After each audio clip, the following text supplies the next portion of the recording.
Hello Leo, thank you for joining me for your monthly forecast for November.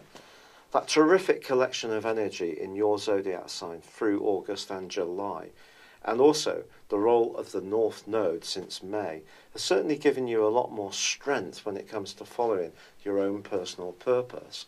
But as you make your way into this month, there does continue to be a theme of being a little bit more conscious of how things feel and your environment, who you feel most comfortable with, the situations where you feel you can flourish. So it's not quite so dynamic initially. It's more about just being in touch with what makes you feel comfortable. Now, Mars and Venus are in a superb part of your situation, certainly for the first week of this month in the case of Venus. But Mars is going to still give you a lot of passion right through the spine of this month, and particularly about your ideas. And you may find yourself doing some things to be a bit more active or fitter in this time of the year. But Venus is set to move at the end of week 1. But before then, we do have a full moon. And this is a full moon which is going to be accenting the energies of Neptune. Now, Neptune has been twisting backwards for 5 months by this point in this year. Neptune has been in the part of your horoscope to do with what you share closely with others since 2012. So anything to do with business or finance or even a love relationship have been particularly emphasised by this. Neptune brings out the very best in us. It can make us very spiritual. It can see us wanting to reach for what's truly amazing within our potential, but it can also confuse us very much as well. But in this first week of this month, Neptune is forging a delightful angle to the Sun. And this desire to create greater comfort at the heart of your world could play out in terms of where you live and some physical changes, though very imaginative ones, which actually can give you a real boost and a lift. For example, this could be doing some decorative changes, but equally, it could be thinking about actually moving altogether. Or perhaps you're going to think about starting a business from the comfort of your home. All these are possibilities that are going to be playing out. But on the 6th, Mercury moves into a fabulous location for you. Now, it's actually going into Sagittarius on that day, where in truth it is in detriment. But I think this is one of the detriments that works a little bit better than some of the others.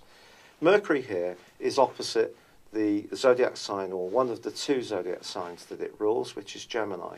But they're both mutable, and the other one it rules, Virgo, is also mutable too.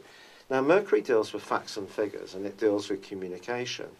Now, Sagittarius is very much about philosophy. It's about travel, it's about foreign affairs, it's about our desire to expand. It's ruled by Jupiter, the planet of growth. So your thinking, I think, can go through a bit of a burst of energy in terms of creating greater joy and creativity in your world on the back of Mercury's support. Now, Mercury is going to be forging a tremendous angle with Uranus in the last week of this month. So it's possible that you may do something in a very random, almost spontaneous way, which can give you a huge burst of excitement. But equally, Mercury is going to be combining with the stern energies of Saturn, which has been really quite testing for you over the last 2 years and more when it comes to anything to do with your heart, the things you love, the passions you have. Saturn, of course, is restrictive, but it's made you much more disciplined in this area. And Mercury's joining with Saturn in the last knock-ins of this month will certainly help you to think about your creative ideas in a much more structured way. But Venus moves on the 7th of this month. And this is truly significant because Venus then goes alongside Jupiter, the planet of growth, for the first time in 12 years in the sign of Scorpio. Scorpio for you is all about home, family, and about your emotions. Venus being alongside Jupiter could, for some Leo people, see an addition to your clan.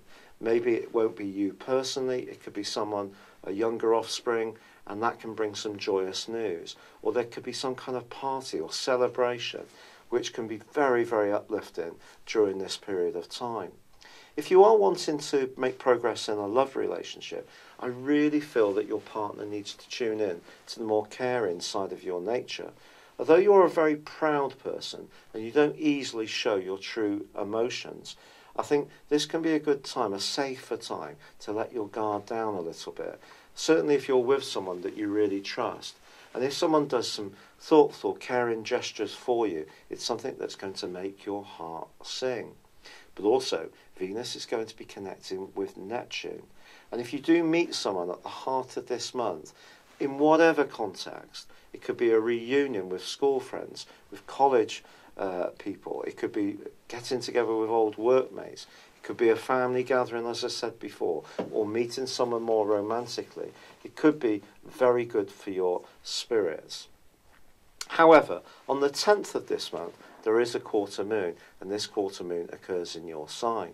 And if you feel in some way that all this swirling emotional energy is preventing you from making progress around some of the aims that you formulated more in July and August, it would be understandable if in the following week you felt a little bit blocked or frustrated that things weren't going quite to plan or weren't going quite as quickly as you would like.